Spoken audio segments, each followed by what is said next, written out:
So all of the lessons that we've learned so far are all lessons that are setting us up for triangle proofs. And today is going to be before we begin triangle proofs, today is going to be another lesson to get us there. So this lesson is all about congruent triangles, and I call it CPCTC for short. In other words, corresponding parts of congruent triangles are congruent. So you can read the objectives and you can see the vocabulary that you're going to be learning in this lesson. But to start with, let's go over the 6 parts of a triangle. So every triangle is made up of 3 sides and 3 angles. And so congruent triangles are triangles that are the same size and the same shape. So in this picture here, we have this triangle ABC that has been mapped out in the coordinate plane. So given triangle ABC with points located, A is at 2, 5, B is at 4, 7, and C is at A2, reflect this triangle over the x-axis, creating a congruent triangle, triangle XYC. Match and label all 6 corresponding parts. So, if you remember back from the last unit, when I reflect over the x-axis, we're going to be equal distance. So I'm going to start with C. So if C is 2 units above the x-axis, then the corresponding point needs to be 2 units below.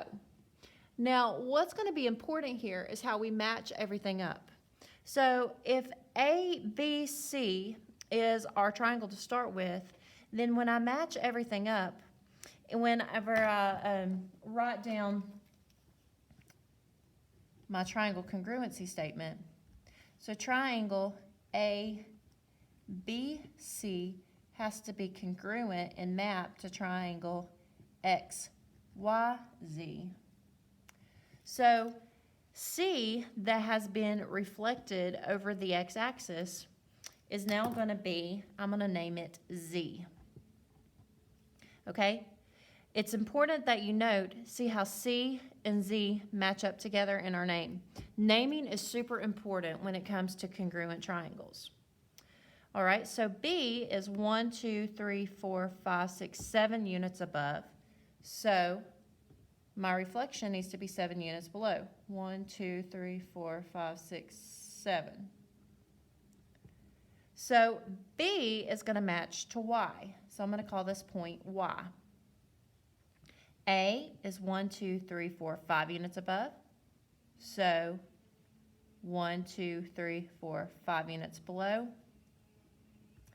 And I am going to call this now point X. So now we have created a congruent triangle as soon as I draw in all my sides.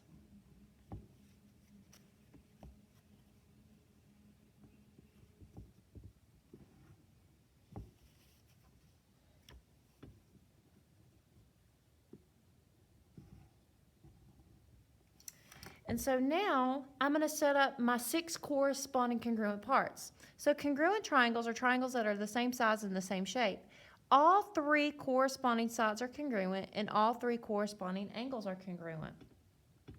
And so now I'm going to set up my corresponding congruent angles.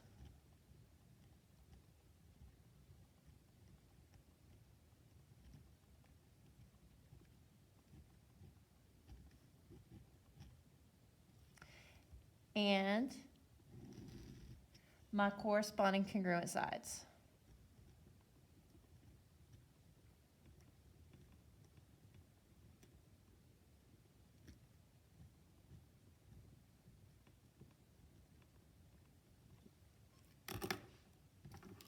So to start with, my first angle is angle A.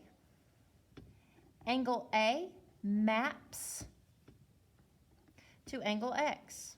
It maps and it is congruent to angle X. So A is congruent to X. Okay, next is B. So angle B maps and is congruent to angle Y.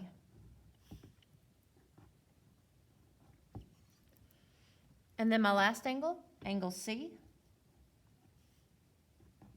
Angle C is going to map and is going to be congruent to angle Z. So those are my 3 corresponding congruent angles. So now let's talk about our sides. So in this picture, side AB maps and is congruent to side XY.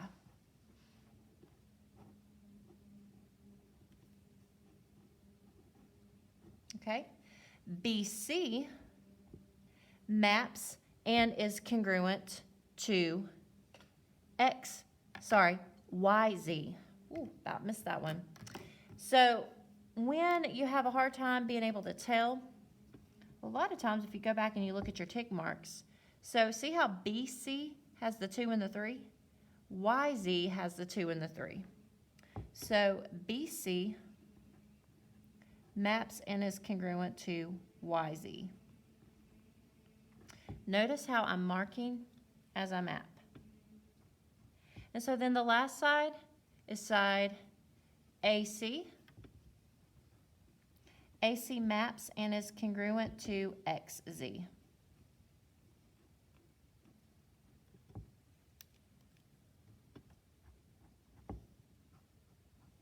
Now, I know this might seem obvious, but it's actually not as easy as it looks. It's really important, like I said, that we map correctly. When we name a triangle ABC, it's important that we map its parts to it. You see, A is not congruent to Z. And so A is only congruent to X. And so they have to be in the same position. B only maps to Y.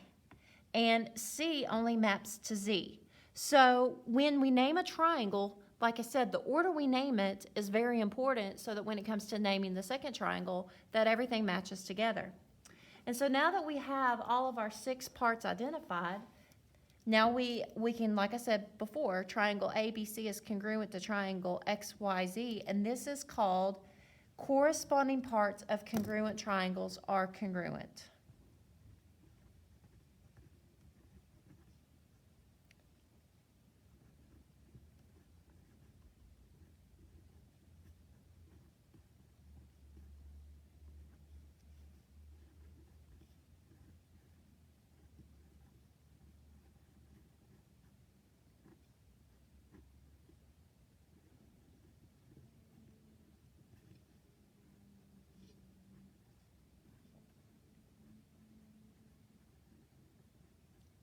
And so that's a mouthful.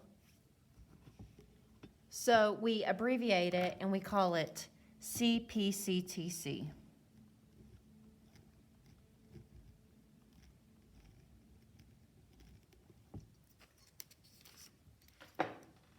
Now let's look at another example. So in another example, instead of having a picture where we're going to map things up to, we're going to have a congruency statement and we're going to be mapping and matching that way. So watch the second video for the second example so that we can, again, map up our corresponding parts.